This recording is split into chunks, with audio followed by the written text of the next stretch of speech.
nao wamejiweka kwenye mtego. Azam wanahitaji bado ku reinforce kula socks zao juu ili kuweza kuangalia kwamba hapa tulipofika wanahitaji nguvu zaidi ili tuweze kushinda na kuweza kufika kwenye kilele cha mafanikio ambayo wanahitaji. Kwa nisema kwa timu za Tanzania hizo tatu kwa kweli tumepotea, lakini kwa Azam wanaonekana kuna jambo litakuwa, lakini wasiweteke, lazima wafanye kazi.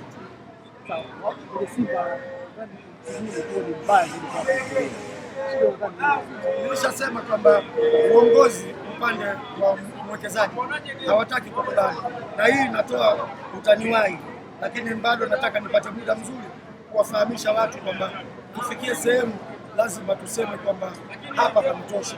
Watu ambao wanajua kwamba wanawauzi watu wengine lazima wakubali kupumzika. Mimi bado napata mashaka na maumivu makubwa kuona kila kukicha watu wanamtukana Mangungu, lakini Mangungu wajua yuko upande wa mwekezaji ambapo kuna nguvu kubwa iko kule. Labda mimi nikuulize kitu kimoja Mateleka, sisi Simba, mimi manake na Simba tulisajili wachezaji 13 msimu wa mwaka juzi, na baadaye wachezaji msimu wa mwaka jana tukawatoa 13 tukaleta wachezaji 11 au 12, lakini wachezaji hao wameenda wakaja wakasajiliwa wachezaji wapya tena, lakini hao wapya wamekuja wametolewa 7, wamesajiliwa wachezaji 6 kama sio 7 tena. Hebu niambie, na bado tumepata na mwalimu mwingine mpya baada ya kutoka mwalimu mpya ambaye alikuja na timu. Hebu niambie wewe, unapokuwa unakuwa na mwalimu mpya na una wachezaji wapya, what do you expect? Timu haiwezi kupata muunganiko kwa haraka kama wanavyodhania. Mwisho wa siku utakuwa unalaumu walimu ambao wametoka Simba karibu 12-13. Hivi kweli tuulizane, hao walimu 12-13 wote wabaya? Kweli walimu 13 wanaweza kuwa wabaya katika Simba, wengine wakawa wazuri? Sio kweli.